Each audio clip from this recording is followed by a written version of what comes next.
Thrissur saint Mary's ഐ.ടി.ഐയുടെ online ക്ലാസ്സുകളിലേക്ക് ഒരിക്കൽ കൂടി എല്ലാവർക്കും ഹൃദ്യമായ സ്വാഗതം.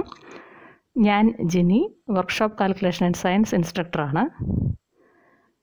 ഇന്നത്തെ ക്ലാസ്സിൽ speed and velocity, work power and energy, electricity എന്നീ പാഠഭാഗങ്ങളാണ് നമ്മൾ പഠിക്കാൻ പോകുന്നത്.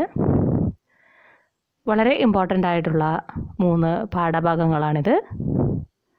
ധാരാളം ക്വസ്റ്റ്യൻസ് നമ്മുടെ ക്വസ്റ്റ്യൻ പേപ്പറിൽ ചോദിച്ച് കണ്ടിട്ടുണ്ട്. വളരെ ശ്രദ്ധയോടുകൂടി എല്ലാവരും പഠിക്കുക. നമുക്ക് ക്ലാസ്സിലേക്ക് പോകാം. ഇന്നത്തെ ക്ലാസ്സിൽ നമ്മൾ ആദ്യം പഠിക്കുന്നത് സ്പീഡ് ആൻഡ് വെലോസിറ്റി എന്ന പാഠഭാഗമാണ്. സ്പീഡും വെലോസിറ്റിയുമായി ബന്ധപ്പെടുത്തി നമ്മൾ ഈ പാഠഭാഗത്തിൽ കാണുന്ന ചില ടേമുകളെക്കുറിച്ച് ആദ്യം പഠിക്കാം. Body at rest. When a body does not change its position with respect to its surroundings, it is said to be at rest. ഒരു ബോഡി റെസ്റ്റിലാണ് അല്ലെങ്കിൽ നിശ്ചലാവസ്ഥയിലാണ് എന്ന് പറയണമെങ്കിൽ അതിൻ്റെ ചുറ്റുപാടുകളെ അപേക്ഷിച്ച് അതിൻ്റെ സ്ഥാനം മാറാതിരിക്കണം. Body at motion. When a body changes its position with respect to its surroundings, it is said to be motion. The motion may be linear if the body moves in a straight line, or it may be circular when it moves in a curved path. ഒരു വസ്തു മോഷനിലാണ് അല്ലെങ്കിൽ ചലനാവസ്ഥയിലാണ് എന്ന് പറയണമെങ്കിൽ അതിൻ്റെ ചുറ്റുപാടുകളെ അപേക്ഷിച്ച് അതിൻ്റെ position മാറിക്കൊണ്ടിരിക്കണം. ഇവിടെ ലീനിയർ മോഷനെക്കുറിച്ചും സർക്കുലർ മോഷനെക്കുറിച്ചും പറയുന്നുണ്ട്. ഒരു വസ്തു സ്ട്രെയിറ്റ് ലൈനിലൂടെ സഞ്ചരിക്കുകയാണെങ്കിൽ നമുക്ക് പറയാം അത് ലീനിയർ മോഷനിലാണെന്ന്. കർവ്ഡ് പാത്തിലൂടെ സഞ്ചരിക്കുകയാണെങ്കിൽ നമുക്ക് പറയാം അത് സർക്കുലർ മോഷനിലാണെന്ന്. Terms relating to motion. ഇനി ചലനവുമായി ബന്ധപ്പെട്ടുള്ള ചില പദങ്ങളെക്കുറിച്ച് പറയാം. Displacement.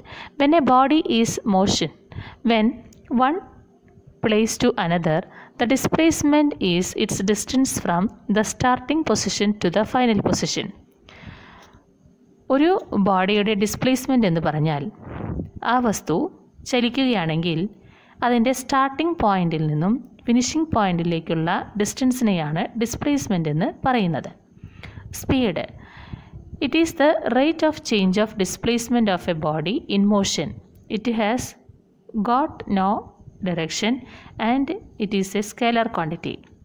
The speed is equal to distance traveled per unit time.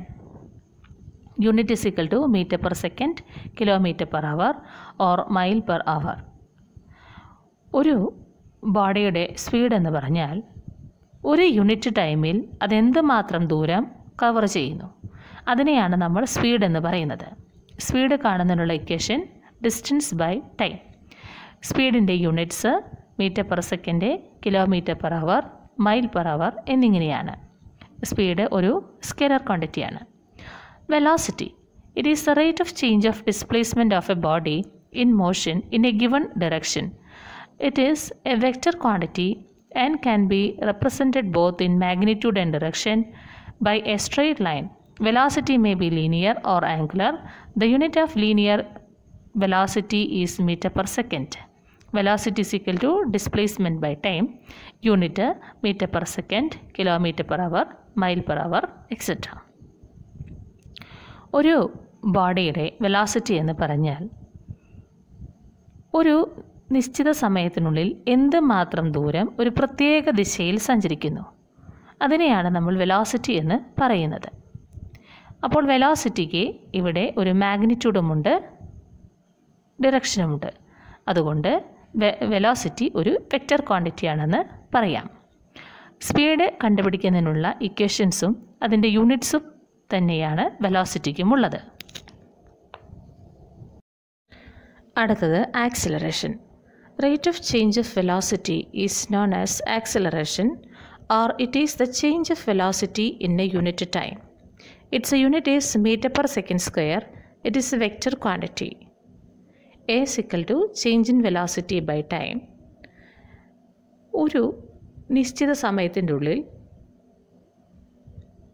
വെലോസിറ്റിക്ക് വരുന്ന വ്യതിയാനത്തെയാണ് ആക്സിലറേഷൻ എന്ന് പറയുന്നത്. ആക്സിലറേഷൻ്റെ unit metre per second square. Acceleration ഒരു വെക്റ്റർ ക്വാണ്ടിറ്റിയാണ്. ഈ പാഠഭാഗത്ത് നമുക്ക് പ്രോബ്ലം ചെയ്യുമ്പോഴും ഒക്കെ ഉപയോഗിക്കുന്ന ചില ലെറ്റേഴ്സ് എന്താണെന്ന് നോക്കാം. U initial velocity in metre per second, V final velocity in metre per second, S distance in metre, T time in seconds, A acceleration metre per second square, it's a positive value, R retardation meter per second square and its negative value of acceleration. Equations of motion. V is equal to u plus at, s is equal to ut plus half at square, and v square minus u square is equal to 2as, or v square is equal to u square plus 2as. ഈ പറഞ്ഞ equations എല്ലാവരും പഠിക്കണം. അടുത്തത് retardation. When the body has its initial velocity less than its final velocity, it is said to be in acceleration. ഒരു വസ്തുവിൻ്റെ initial velocity അതിൻ്റെ final വെലോസിറ്റിയേക്കാൾ കുറവായാൽ ആക്സിലറേഷനിലാണെന്ന് പറയാം. When the final velocity is lesser than its initial velocity, the body is said to be in retardation. ഒരു വസ്തുവിൻ്റെ final velocity അതിൻ്റെ initial വെലോസിറ്റിയേക്കാൾ കുറഞ്ഞാൽ നമുക്ക് ആ വസ്തു റിട്ടാർഡേഷനിലാണെന്ന് പറയാം. Then the three equations of motion will be v is equal to u minus at, s is equal to ut minus half at square, u square minus v square is equal to 2as. നേരത്തെ പറഞ്ഞ മൂന്ന് ഇക്വേഷൻസുമായി എന്താണ് വ്യത്യാസമുള്ളത്? ഇവിടെ acceleration negative ആകുന്നത് കൊണ്ട് A ഉൾക്കൊള്ളുന്ന എല്ലാ പദങ്ങളും നെഗറ്റീവാണ്, മൈനസ് ആകുന്നു. ചുരുക്കി പറഞ്ഞാൽ ആക്സിലറേഷൻ്റെ നെഗറ്റീവ് വാല്യൂവിനെയാണ് റിട്ടാർഡേഷൻ എന്ന് പറയുന്നത്. അടുത്തത് equations of motion under gravity. നമുക്ക് പ്രധാനമായും രണ്ട് തരത്തിലുള്ള മോഷൻസാണ് ഉള്ളത്, ഹൊറിസോണ്ടൽ മോഷനും വെർട്ടിക്കൽ മോഷനും. ഹൊറിസോണ്ടൽ മോഷൻ അതിൻ്റെ ഇക്വേഷൻസാണ് നമ്മൾ തൊട്ട് മുൻപ് പറഞ്ഞത്. അപ്പോൾ ഹൊറിസോണ്ടൽ മോഷൻസിന് ആക്സിലറേഷൻ. അടുത്തത് വെർട്ടിക്കൽ മോഷനാണ്.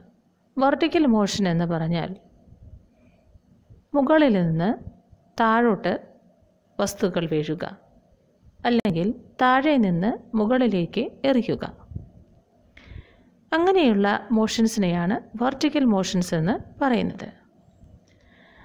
അപ്പോൾ വെർട്ടിക്കൽ മോഷൻസിന് ആക്സിലറേഷൻ അല്ല, പകരം ആക്സിലറേഷൻ ഡ്യൂ ടു ഗ്രാവിറ്റിയാണ് ഉള്ളത്. വെർട്ടിക്കൽ മോഷൻ തന്നെ അപ്വേർഡ് ഡയറക്ഷനുമുണ്ട്, ഡൗൺവേർഡ് ഡയറക്ഷനുമുണ്ട്. അപ്വേർഡ് ഡയറക്ഷൻ എന്ന് പറഞ്ഞാൽ നമ്മൾ താഴെ നിന്ന് മുകളിലേക്ക് എന്തെങ്കിലും എറിയുക. അപ്പോൾ അതിനെ acceleration due to gravity G is equal to 9.8 എന്ന വില നെഗറ്റീവ് ആകുന്നു. ഡൗൺവേർഡ് ഡയറക്ഷൻ എന്നാൽ മുകളിൽ നിന്ന് എന്തെങ്കിലും വസ്തുക്കൾ താഴേക്ക് വീഴുക, അപ്പോൾ ജി പോസിറ്റീവ് ആകുന്നു. അങ്ങനെയാണെങ്കിൽ നേരത്തെ പഠിച്ച ഇക്വേഷൻസ് ഇവിടെ എഴുതുമ്പോൾ ആക്സിലറേഷന് പകരം acceleration due to gravity. Upward നമ്മൾ പറഞ്ഞു ജി നെഗറ്റീവ് ആണെന്ന്. അങ്ങനെയാണെങ്കിൽ v equal to u minus g t, s equal to u t minus half g t square, u square minus v square equal to 2gs. അടുത്തത് downward direction. Downward ഡയറക്ഷനിലാണെങ്കിൽ g positive ആയിരിക്കും. അപ്പോൾ v equal to u plus g t, s equal to u t plus half g t square, v square minus U square is equal to 2gs. അടുത്തത് gravitational force. The force which attracts all the objects to the centre of earth with a uniform acceleration is called gravitational force. Value of gravitational force G is equal to 9.81 metre per second square. Gravitational force എന്താണെന്ന് നമ്മൾ ചെറിയ ക്ലാസ്സുകളിലൊക്കെ പഠിച്ചിട്ടുണ്ട്. ഭൂമി അതിൻ്റെ കേന്ദ്രത്തിലേക്ക് എല്ലാ വസ്തുക്കളെയും ആകർഷിക്കുന്നു. അപ്പോൾ അതിനുണ്ടാകുന്ന ആക്സിലറേഷനെയാണ് നമ്മൾ ഗ്രാവിറ്റേഷണൽ ഫോഴ്സ് എന്ന് പറയുന്നത്. ഗ്രാവിറ്റേഷണൽ ഫോഴ്സിൻ്റെ വില G എന്ന് സൂചിപ്പിക്കുന്നു. അത് എപ്പോഴും കോൺസ്റ്റൻ്റ് ആയിരിക്കും. ജിയുടെ വില 9.81 metre per second square. Force is an external effort which changes or tends to change the state of rest of a body or a uniform motion in a straight line. നിശ്ചലാവസ്ഥയിലിരിക്കുന്ന ഒരു വസ്തുവിനെയോ അല്ലെങ്കിൽ ചലിച്ചുകൊണ്ടിരിക്കുന്ന വസ്തുവിനെയോ അതിൻ്റെ അവസ്ഥയ്ക്ക് മാറ്റം വരുത്തുന്നതിന് പ്രേരണ നൽകുകയോ ചെയ്യുന്ന ബാഹ്യമായ ഒരു ഫോഴ്സിനെയാണ് അല്ലെങ്കിൽ ബാഹ്യമായ എഫേർട്ടിനെയാണ് ഫോഴ്സ് എന്ന് പറയുന്നത്. ഫോഴ്സ് കാണുന്നതിനുള്ള equation force is equal to mass of the body into acceleration of the body.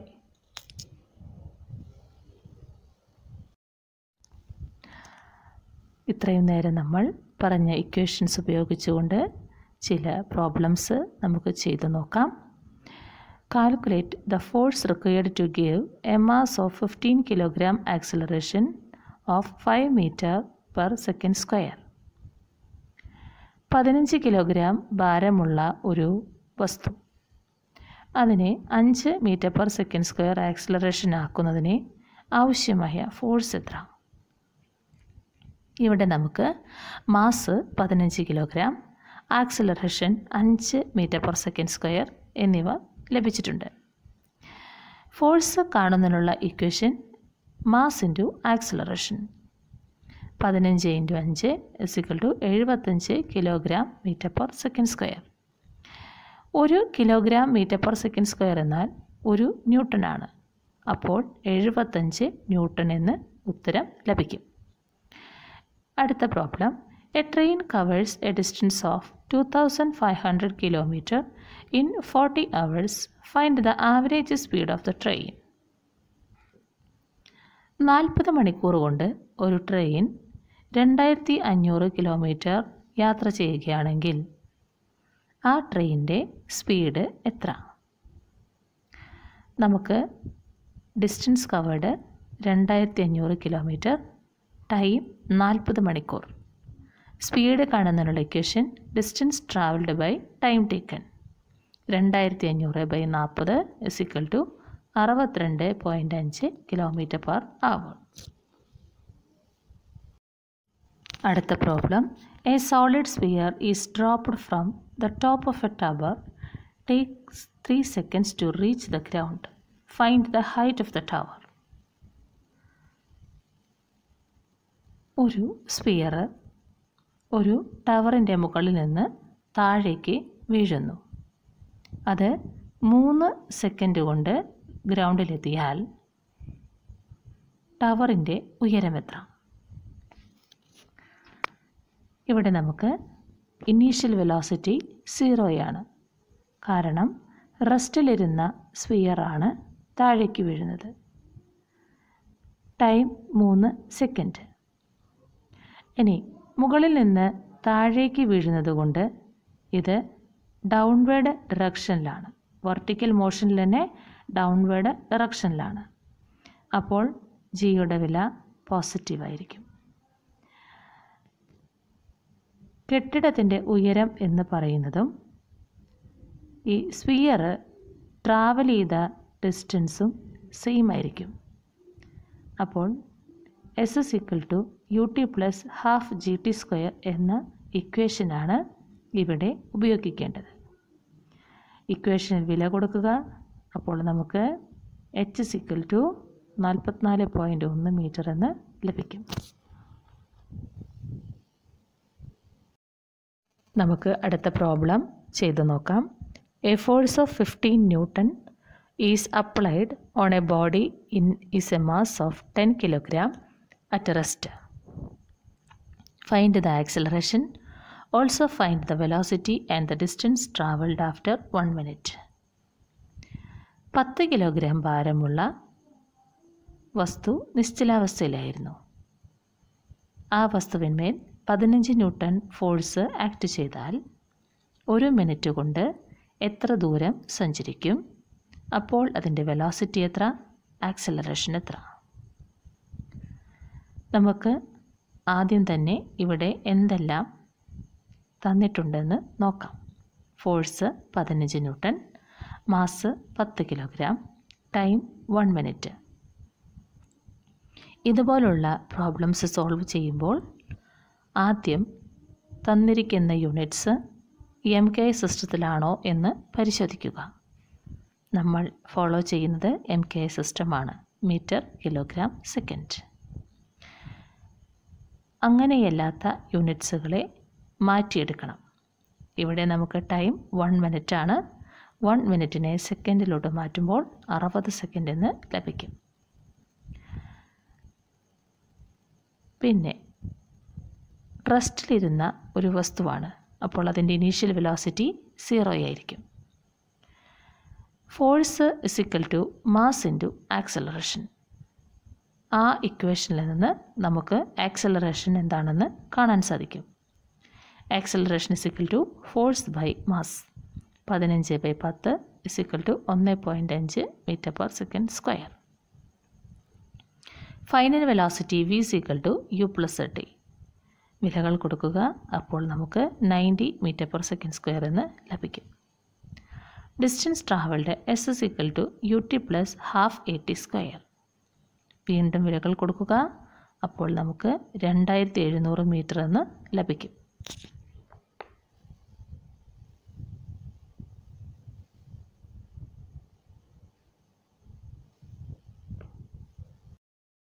ഇന്നത്തെ ക്ലാസ്സിലെ രണ്ടാമത്തെ പാഠഭാഗമാണ് വർക്ക്, പവർ, എനർജി.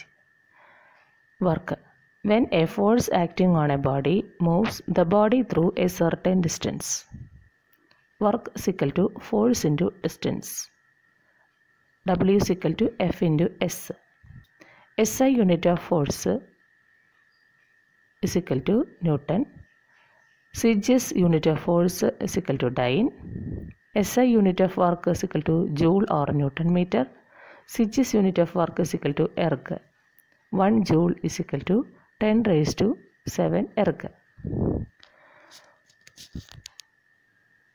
ഒരു ബോഡിയിൽ ഒരു ഫോഴ്സ് ആക്ട് ചെയ്യുമ്പോൾ ഒരു നിശ്ചിത അളവ് ദൂരത്തിൽ ആ ബോഡി സഞ്ചരിക്കുകയാണെങ്കിൽ ഒരു വർക്ക് ചെയ്തു എന്ന് നമുക്ക് പറയാം. അങ്ങനെയാണെങ്കിൽ വർക്ക് ഡൺ കാണുന്നതിനുള്ള equation force into distance. W = F into S. ഫോഴ്സിൻ്റെ യൂണിറ്റുകളാണ് SI സിസ്റ്റത്തിൽ ന്യൂട്ടണും CGS സിസ്റ്റത്തിൽ ഡൈനും. വർക്ക് ഡണ്ണിൻ്റെ യൂണിറ്റ് SI സിസ്റ്റത്തിൽ ജൂൾ അല്ലെങ്കിൽ ന്യൂട്ടൺ മീറ്റർ, CGS സിസ്റ്റത്തിൽ എർഗ്. അങ്ങനെയാണെങ്കിൽ ഒരു ജൂൾ എന്നാൽ 10⁻⁷ എർഗാണ്. അടുത്തത് power. Power is defined as the rate of doing work or work done per unit time. Power = work done by time. Unit of power = joule per second or what. 1 watt = 1 joule per second. Power of an engine is classified into 2 types: indicated horsepower, brake horsepower. Indicated horsepower, the power actually generated by the engine or a generator, is called HP. The power available to do useful work is called BHP or brake horsepower. ഒരു unit സമയത്തിൻ്റെ ഉള്ളിൽ ചെയ്യുന്ന വർക്കിനെയാണ് നമ്മൾ power എന്ന് പറയുന്നത്. Power = work done by time. പവറിൻ്റെ unit joule per second അല്ലെങ്കിൽ വാട്ട്. പ്രധാനമായും 2 തരത്തിലുള്ള പവറുകളാണ് ഒരു എഞ്ചിനിൽ ഉണ്ടാകുന്നത്. ഇൻഡിക്കേറ്റഡ് ഹോഴ്സ് പവർ IHP, രണ്ടാമത്തത് brake horse power BHP. The power actually generated by the engine or generator is called IHP. ഒരു എഞ്ചിനിൽ ആകെ ഉൽപ്പാദിപ്പിക്കപ്പെടുന്ന പവറിനെയാണ് ഇൻഡിക്കേറ്റഡ് ഹോഴ്സ് പവർ എന്ന് പറയുന്നത്. ബ്രേക്ക് ഹോഴ്സ് പവർ എന്ന് പറഞ്ഞാൽ നമുക്ക് യൂസ്ഫുള്ളായിട്ട് അങ്ങോട്ട് ലഭിക്കുന്ന പവറിനെയാണ് ബ്രേക്ക് ഹോഴ്സ് പവർ എന്ന് പറയുന്നത്. അതായത് എഞ്ചിന് ഉൽപ്പാദിപ്പിക്കപ്പെടുന്ന മുഴുവൻ പവറും നമുക്ക് ലഭിക്കുന്നില്ല. കാരണം ചില ഫ്രിക്ഷണൽ ഫോഴ്സ് മൂലം നമുക്ക് പവർ നഷ്ടപ്പെടാൻ സാധ്യതയുണ്ട്. അടുത്തത് നമുക്ക് എനർജി എന്താണെന്ന് നോക്കാം. Capacity to do the work is called energy. ജോലി ചെയ്യാനുള്ള കപ്പാസിറ്റിയെയാണ് എനർജി എന്ന് പറയുന്നത്. Different forms of energy: mechanical energy, heat energy, sound energy, light energy, electrical energy, chemical energy, atomic energy. Energy പല രൂപത്തിൽ നമുക്ക് കാണാനായിട്ട് സാധിക്കും. അതിന് എക്സാമ്പിൾസാണ് mechanical energy, heat energy, sound energy, light energy, electrical energy, chemical energy, atomic energy. അടുത്തത് mechanical energy. The energy used to displace a body or to change the position of the body is known as the mechanical energy. Mechanical energy is classified into two types. പ്രധാനമായിട്ടും ഒരു വസ്തുവിൻ്റെ സ്ഥാനം മാറ്റുകയോ അല്ലെങ്കിൽ അതിൻ്റെ position മാറ്റുകയോ ചെയ്യുന്ന എനർജിയെയാണ് mechanical energy എന്ന് പറയുന്നത്. പ്രധാനമായിട്ടും മെക്കാനിക്കൽ എനർജി രണ്ട് തരമുണ്ട്. ഒന്ന് പൊട്ടൻഷ്യൽ എനർജി, രണ്ട് kinetic energy. The energy possessed by a body by virtue of its position or due to state of strain is called potential energy. Potential energy is equal to mgh. ഒരു വസ്തുവിനെ അതിൻ്റെ position മൂലം ലഭിക്കുന്ന എനർജിയെയാണ് potential energy എന്ന് പറയുന്നത്. Potential energy കാണാനുള്ള equation mgh. അവിടെ m mass of the body, g acceleration due to gravity, h height where the body situated. രണ്ടാമത് kinetic energy. The energy possessed by body by virtue of its motion is called kinetic energy. ഒരു വസ്തുവിനെ അതിൻ്റെ മോഷനിൽ ലഭിക്കുന്ന എനർജിയെയാണ് kinetic energy എന്ന് പറയുന്നത്. Kinetic energy is equal to half mv². Kinetic energy കണ്ടുപിടിക്കുന്നതിനുള്ള ഇക്വേഷനാണ് half mv². m mass of the body and v velocity of the body.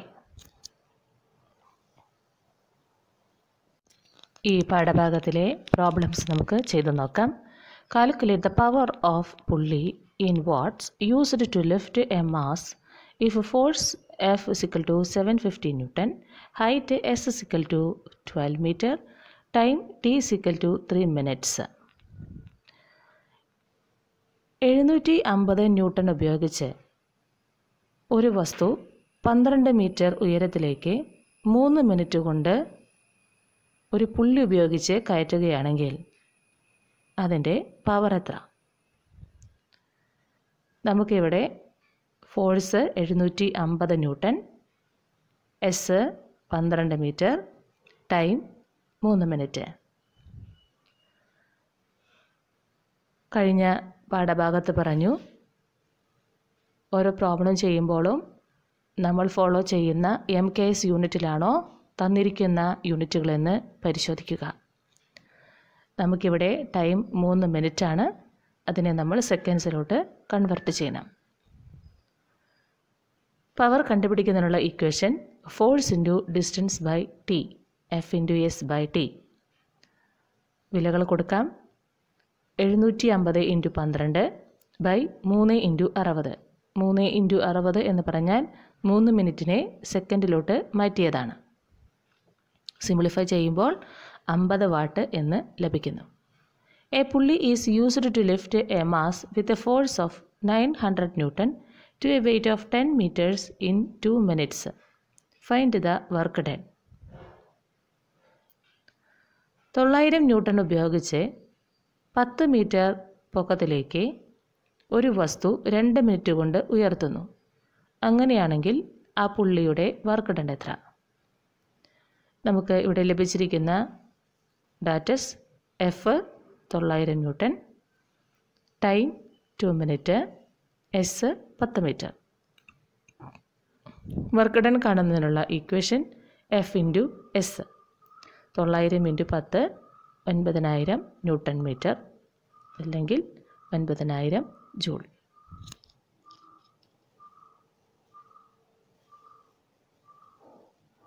അടുത്ത problem, find the kinetic energy of a body 3 kilogram moving with a velocity 10 metre per second. 3 kilogram ഭാരമുള്ള ഒരു വസ്തു 10 metre per second വേഗതയിൽ സഞ്ചരിക്കുകയാണെങ്കിൽ അതിൻ്റെ kinetic energy എത്ര? നമുക്കിവിടെ തന്നിരിക്കുന്ന datas എഴുതി നോക്കാം. Mass 3 kilogram, v 10 metre per second. നമുക്ക് ഇവിടെ തന്നിരിക്കുന്ന ഡാറ്റകളുടെ യൂണിറ്റ്സ് എല്ലാം എം കേസിലാണ്. കൈനറ്റിക് എനർജി കണ്ടുപിടിക്കുന്നതിനുള്ള ഇക്വേഷൻ 12 mv². വിലകൾ കൊടുക്കുക. അപ്പോൾ നമുക്ക് 150 ജൂൾ എന്ന് ലഭിക്കും. What is the potential energy of a body of mass 5 kilogram on top of a pole 20 metre height? 20 metre ഉയരത്തിലിരിക്കുന്ന 5 കിലോഗ്രാം ഭാരമുള്ള ഒരു വസ്തുവിൻ്റെ പൊട്ടൻഷ്യൽ എനർജി എത്ര?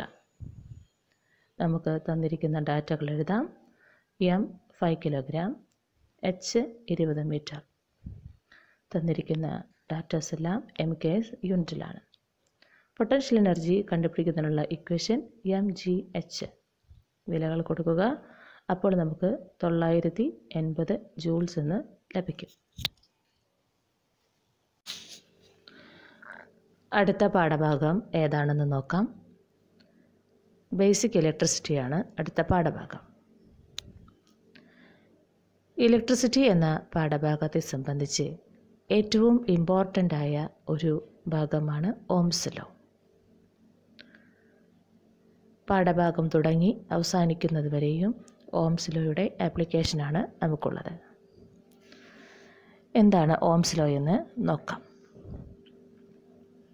If the resistance is kept constant and the voltage is increased, the current is increased. ഒരു സർക്യൂട്ടിൻ്റെ resistance constant ആയിരിക്കുമ്പോൾ അതിൻ്റെ voltage increase ചെയ്യുന്നു, അപ്പോൾ കറണ്ടും ഇൻക്രീസ് ചെയ്യുന്നു. അങ്ങനെയാണെങ്കിൽ I proportional to V.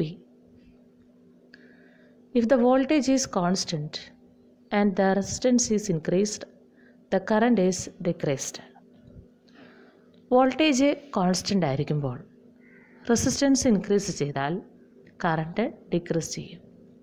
അതായത് I proportional to 1/R അല്ലെങ്കിൽ I inversely proportional to R. നേരത്തെ പറഞ്ഞ രണ്ട് കാര്യങ്ങളിൽ നിന്ന് നമുക്ക് ഒരു ലോ ഉണ്ടാക്കിയെടുക്കാം. അതിനെയാണ് ഓംസ് ലോ എന്ന് പറയുന്നത്.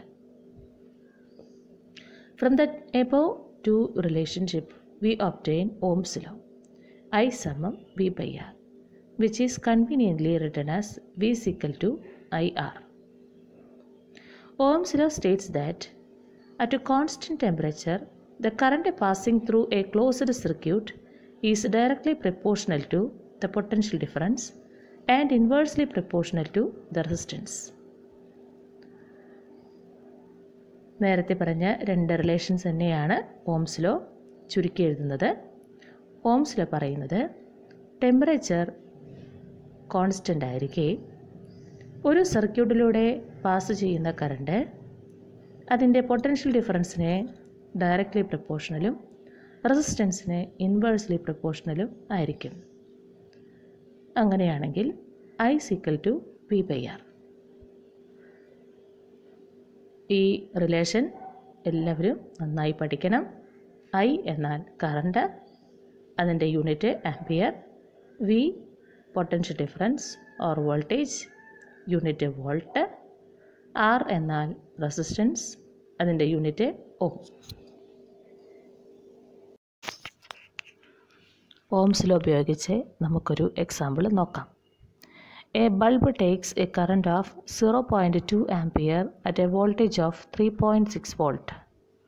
Determine the resistance of the filament of the bulb to find R. ഒരു ഫിലമെൻ്റ് 0.2 ആംപിയർ ഉപയോഗിച്ച് 3.6 വോൾട്ടിൽ പ്രവർത്തിക്കുന്നു. അങ്ങനെയാണെങ്കിൽ അതിൻ്റെ റെസിസ്റ്റൻസ് എത്ര? നമുക്ക് തന്നിരിക്കുന്ന ഡാറ്റസ് എഴുതാം. V = 3.6 volt, I = 0.2 ampere. Ohm's law പ്രകാരം I = V/R. നമുക്കിവിടെ കണ്ടുപിടിക്കേണ്ടത് R ആണ്. അതുകൊണ്ട് ആ ഇക്വേഷനെ ഒന്ന് റീഅറേഞ്ച് ചെയ്യുമ്പോൾ R = V/I. വിലകൾ കൊടുക്കാം. അപ്പോൾ 18 ഓം എന്ന് ലഭിക്കും.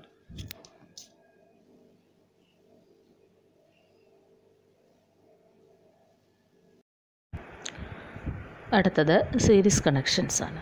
The total resistance is equal to the sum of all the resistance. In a series connection, the end of the first load is connected to the beginning of the second load and all loads are connected end to end. പിക്ചറിലേക്ക് നോക്കുക. ഒരു series കണക്ഷനിൽ അതിൻ്റെ total resistance എന്ന് പറഞ്ഞാൽ എല്ലാ റെസിസ്റ്റൻസിൻ്റെയും സമ്മാണ്. എങ്ങനെയാണ് ഒരു സീരീസ് കണക്ഷൻ? ഫസ്റ്റ് ലോഡിൻ്റെ എൻഡിലാണ് സെക്കൻഡ് ലോഡിൻ്റെ beginning.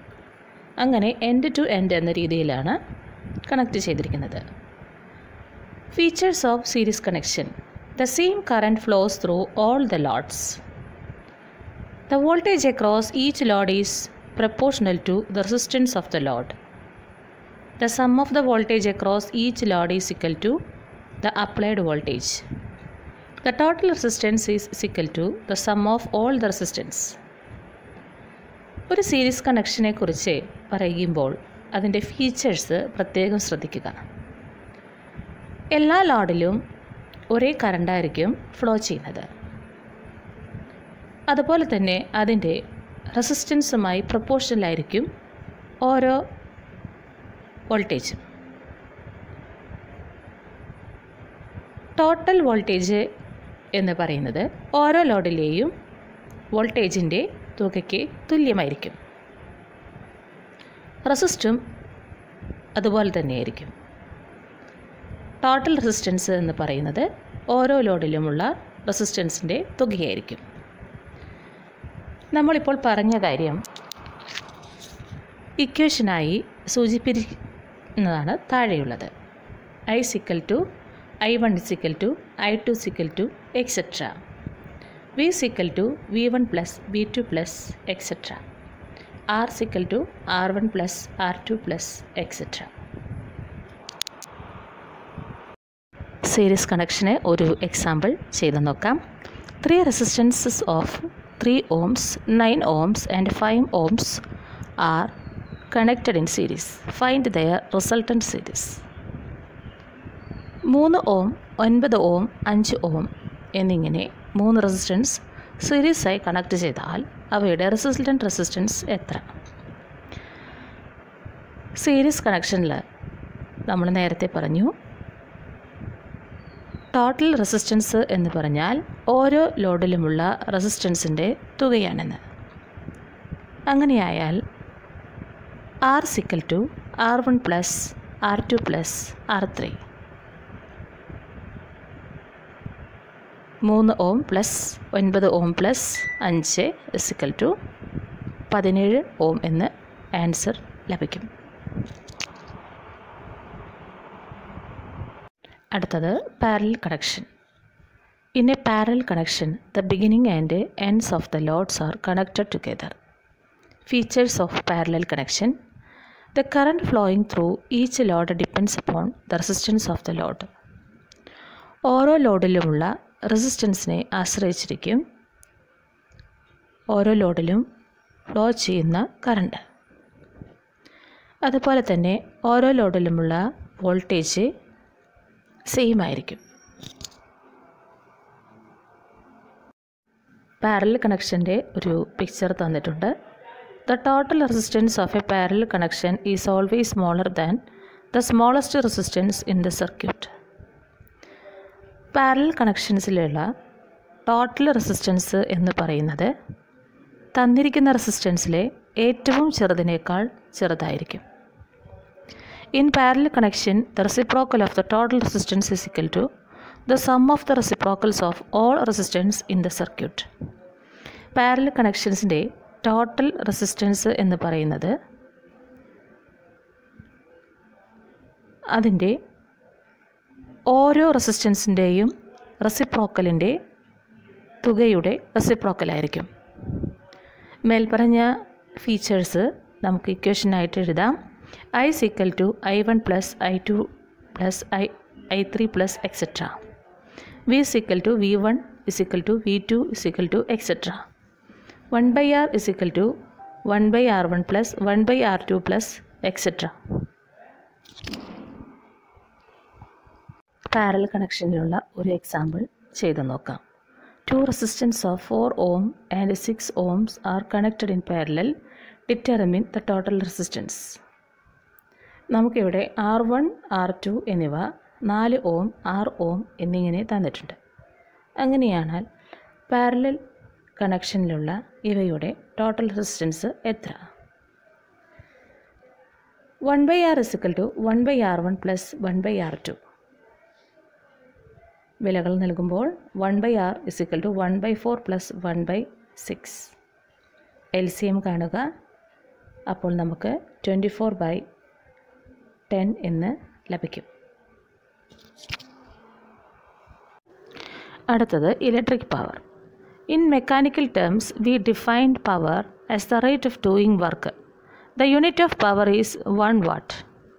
In an electrical circuit also, the unit of electrical power is 1 watt.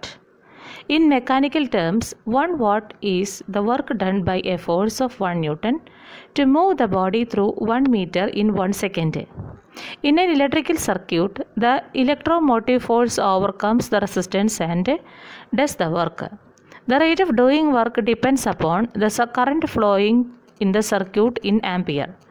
When an EMF of 1 watt causes a current of 1 ampere to flow, the power is 1 watt. Mechanical ടേമിൽ power എന്ന് പറഞ്ഞാൽ the rate of doing വർക്കാണ്.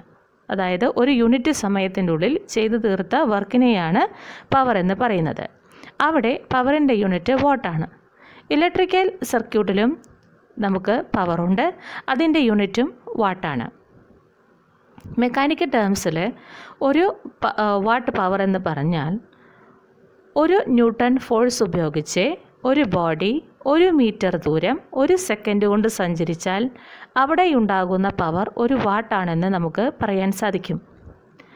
അതുപോലെ തന്നെയാണ് electric സർക്യൂട്ടിലും. ഒരു EMF volt ഉപയോഗിച്ച് 1 ampere current flow ചെയ്താൽ അവിടുത്തെ പവർ 1 വാട്ടാണെന്ന് പറയാൻ സാധിക്കും.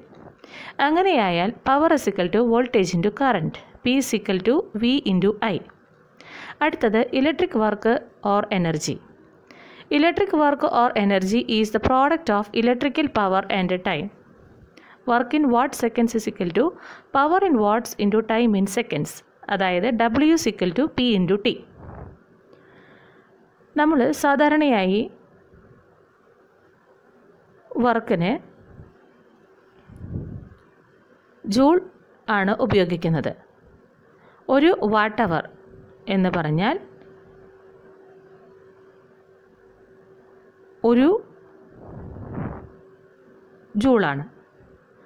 കമേഴ്സ്യലായിട്ട് നമ്മൾ ഇലക്ട്രിക്കൽ എനർജിക്ക് ഉപയോഗിക്കുന്ന യൂണിറ്റ് നമുക്കൊരു എക്സാമ്പിൾ നോക്കാം. Calculate the power rating of the lamp in A circuit if 0.25 ampere of current flows and the voltage is 240 volt.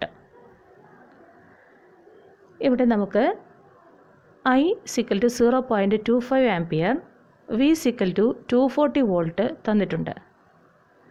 പവറാണ് കണ്ടുപിടിക്കേണ്ടത്. Power is equal to V into I. 240 into 0.25 ampere എന്ന് പറഞ്ഞാൽ 60 volt ampere. അതായത് 1 volt ampere എന്ന് പറഞ്ഞാൽ 1 വാട്ടാണ്. അങ്ങനെയാണെങ്കിൽ power is equal to 60 watt. ഒരു എക്സാമ്പിൾ കൂടി ചെയ്തു നോക്കാം. At a line voltage of 200 volt, a bulb consumes a current of 0.91 ampere. If the bulb is on for 12 hours, calculate the work in watt hour. 200 വോൾട്ടുള്ള ഒരു bulb 0.91 ampere ഉപയോഗിച്ച് 12 മണിക്കൂർ work ചെയ്താൽ അതിൻ്റെ work what അവറിൽ കണ്ടുപിടിക്കുക. നമുക്കിവിടെ തന്നിരിക്കുന്നത് voltage V = 200 volt, I 0.91 ampere, T 12 മണിക്കൂർ. നമുക്കാദ്യം പവർ കണ്ടുപിടിക്കാം. Power V × I. 200 × 0.91 182 വാട്ട്സ്. അടുത്തത് വർക്ക് കണ്ടുപിടിക്കുന്നതിന് P × T. 182 × 12 2184 വാട്ട് അവർ എന്ന് നമുക്ക് ഉത്തരം ലഭിക്കും. ഇന്ന് എടുത്ത പാഠഭാഗങ്ങളെല്ലാവർക്കും മനസ്സിലായി കാണുമെന്ന് വിചാരിക്കുന്നു. ടെക്സ്റ്റ് ബുക്ക് ഉപയോഗിച്ച് കൂടുതൽ പ്രോബ്ലംസ് ചെയ്ത് പഠിക്കുക. Thank you.